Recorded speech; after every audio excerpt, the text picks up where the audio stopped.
Bore जो पानी Khairpur Nathan Shah शहर में दाख़िल। पानी खैरपुर नाथन शाह शहर के चइनी पासन का घेरे हेठि आणण में बाद मीर हुसैन रोड ऐं मेन रोड ज़रिए शहर में दाख़िल थियण शुरू थी वियो। Khairpur Nathan Shah ji grid station ऐं तालके अस्पताल में बोर जे पानी हेठि अची विया। शहर में बिजली ऐं गैस जी फ़राहमी मुकमल तौर बंद थी वई। शहर अंदर रहंदड़ माण्हू बेयारो मददगार वेठल।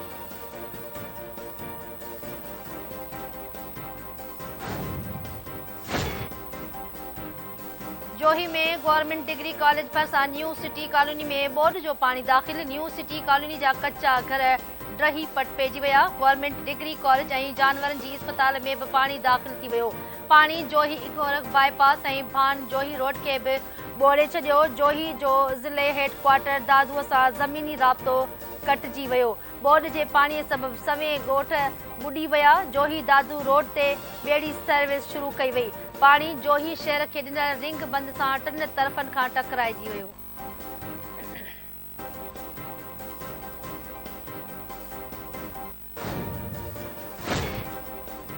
एफपी बचाओ बंद, सुप्रियो बंद ऐं एमएनबी ड्रेन खे लॻल घारनि जे पाणी मेहड़ वेझो इंडस हाईवे खे ॿोड़े छॾियो। मोटरवे पुलिस लाड़काणे खां कराची ईंदड़ वेंदड़ ट्रैफ़िक बंदि करे छॾी। हज़ारे मुतासिरनि जी महफ़ूज़ हंधनि ॾांहुं मुंतक़िली करण में ॾुखियाईनि जो शिकार।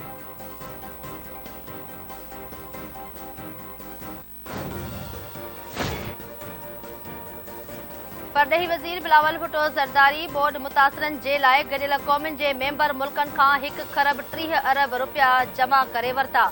अमेरिका तरफ़ां 6 अरब रुपया इमदाद तौरु ॾिना विया। बिलावल भुट्टो ज़रदारी जी अपील ते रोक रक़म समेत तंबू, दवाऊं ऐं खाधे पीते जे शयुनि सूदो ज़रूरत जो ॿियो सामान बि फ़राहम कयो पियो वञे। World bank, ADB, WHO, UNICEF, हिलाल अहमद ऐं रेड क्रॉस पारां बि हाकारी रद्द अमल।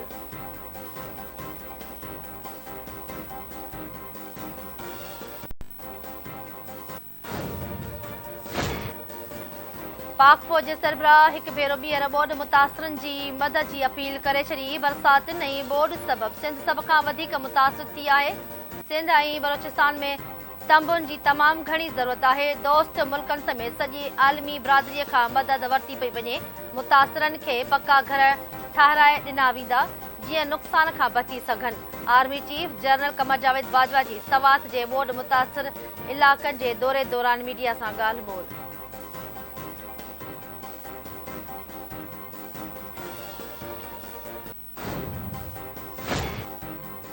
मौसमियात खाते सिंध ऐं बलोचिस्तान में वधीक बरसातियुनि जी यककथी करे छॾी। बरसात जो नओं सिस्टम सिंध जे सामुंडी पटीअ वारनि इलाक़नि ते 14 या 15 सेप्टेम्बर ते असरदार थी सघे थो। बरसातियुनि जो ज़ोर जुलाई ऐं अगस्त जहिड़ो न हूंदो।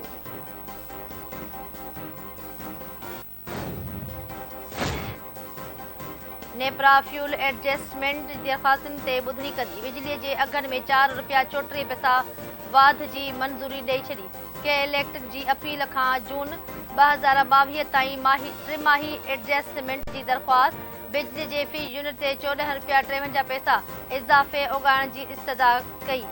के इलेक्ट्रिक ऐं CP पारां 4 रुपया 69 पैसनि ताईं ओगाड़ीअ जूं दरख़्वास्तूं।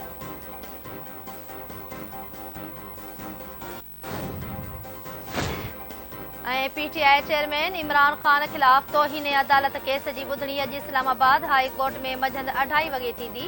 इमरान ख़ान औरत जज ज़ेबा चौधरी खे धमकियुनि ॾियण ते माफ़ी वठण खां इनकार कंदे पूरी अदालती बेंच ते एतिराज़ उथारिया आहिनि। इमरान ख़ान दहशतगर्दीअ जो केस ख़तमु कराइण लाइ इस्लामाबाद हाई कोर्ट सां रुजू करे वरितो।